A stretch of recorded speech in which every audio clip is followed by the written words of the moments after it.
افسانہ کالی شلوار کا خلاصہ و تجزیہ تحریر سعادت حسن منٹو۔ افسانہ کالی شلوار منٹو کی مخصوص ذہانت کا عکاس افسانہ ہے۔ پورا افسانہ ایک طوائف کی زندگی کے گرد گھومتا ہے۔ اس افسانے میں منٹو نے طوائف کی نجی زندگی کا نقشہ کھینچا ہے اور اس کے احساسات و جذبات کے تانوں بانوں کو جوڑ کر اسے اسی دنیا کے ایک کردار کے طور پر متعارف کروایا ہے۔ وہ جو کام کرتی ہے اگرچہ غلط ہے، لیکن اس کام کا مقصد زندگی کے پہیے کو رواں دواں رکھنا ہے۔ اسے درد و تکلیف بھی ہوتی ہے، اس کے دل میں دوسروں کے لیے رحم کا جذبہ بھی ہے، اسے خدا و رسول اور اس کے نیک بندوں پر یقین بھی ہے، اسے دین سے بھی محبت ہے اور اپنی دانش کے مطابق شاعر اسلام کا احترام اور اہتمام بھی کرتی ہے۔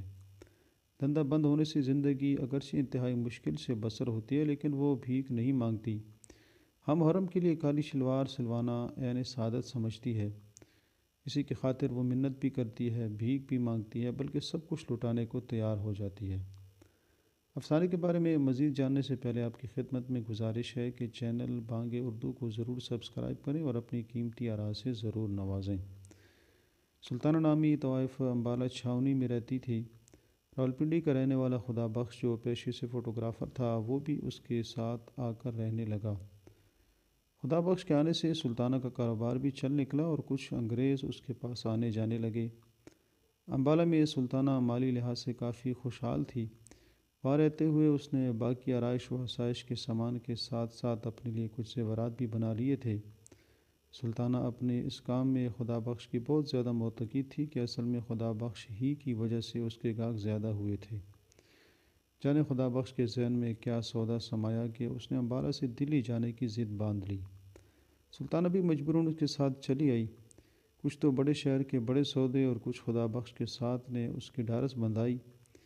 اس نے بڑے سائز کے سامان کو بیچا اور چھوٹے سامان سمیت ایک جدید فلیٹ میں آ ٹھہری، جس کا ماہانہ کرایہ 20 روپے تھا۔ لیکن دلی اسے راس نہ آیا، یہاں اس کا سارا کام بند ہو گیا۔ اس کی زندگی اجیرن ہو گئی، گاہک نہ ہونے کے برابر تھے۔ وہ اپنی جمع پونجی خرچ کرنے سے اور آخر اپنے سونے کے زیورات بیچ بیچ کر زندگی کے دن کاٹنے لگی۔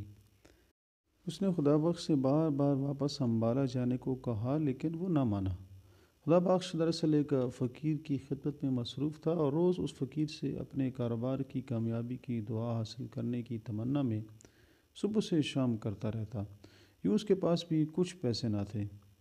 محرم کا مہینہ قریب ہوا تو سلطانہ کو اپنے کپڑوں کی فکر دامنگیر ہوئی۔ اس کے پاس محرم میں پہننے کے لیے کالی شلوار نہ تھی۔ وہ ہر قیمت پر کالی شلوار حاصل کرنا چاہتی تھی۔ گویا محرم کالی شلوار کے بغیر گزارنا انتہائی بدبختی کی علامت تھا۔ اس کی ملاقات اتفاقاً شنکر نامی ایک لفنگے سے ہو گئی۔ پیسوں کے لحاظ سے وہ بھی کھنگلا تھا، لیکن جانے کیوں سلطانہ کو اس کی باتوں سے محبت کی خوشبو محسوس ہونے لگی۔ وہ ہر دوسرے تیسرے روز بغیر کچھ ادا کیے سلطانہ کے پاس آتا۔ سلطانہ کو اپنی تنہائی شریک کرنے کا ایک نیا ساتھی مل گیا تھا۔ ایک دن سلطانہ نے اس سے کالی شلوار لانے کا مطالبہ کر دیا۔ شنکر کو بھی دعوت تھا کہ وہ بھی کوئی کام بغیر دام کے نہیں کرتا۔ اس کا بھی وہی پیشہ ہے جو سلطانہ کا ہے۔ بقول شنکر جس کام کے دام سلطانہ اپنے گاہکوں سے وصول کرتی ہے، اسی کام کے دام شنکر کو ادا کیے جاتے ہیں۔ شنکر نے کالی شلوار لانے کا وعدہ تو کیا، لیکن اس کے بدلے سلطانہ کے چاندی کے بندے بھی لے اوڑا۔ محرم کی پہلی تاریخ کو اسے کالی شلوار مل چکی تھی، جو اگرچہ سائز میں تھوڑی بڑی تھی، بالکل اسی کی ساتھی طوائف مختار کی سائز کی شلوار تھی، لیکن اس پر بھی اس نے شکر ادا کیا کہ چلو محرم کے آداب تو بجا لانے میں کوتاہی تو سرزد نہیں ہوگی۔ اگلے دن جب اس کی سہیلی مختار اس سے ملنے آئی تو دونوں ایک دوسرے کو دیکھ کر جھینپ گئیں۔ مختار سلطانہ کی کالی شلوار دیکھ کر حیران ہوئی اور سلطانہ مختار کے کانوں سے لٹکتے چاندی کے بندوں سے۔ دراصل شنکر نے چالاکی سے کام لیتے ہوئے اپنے کام کے دام پہلے دونوں سے وصول کیے اور پھر احسان جتلاتے ہوئے دونوں کو ایک دوسرے کی ضرورت کی چیزیں لا کر دی تھیں۔ دونوں طوائفیں شنکر کے کالی شلوار اور چاندی کے بندے مانگنے پر حیران تو ہوئی تھیں، لیکن دونوں کی ملاقات ہوئی تو انہیں اپنے سوال کا جواب مل گیا تھا۔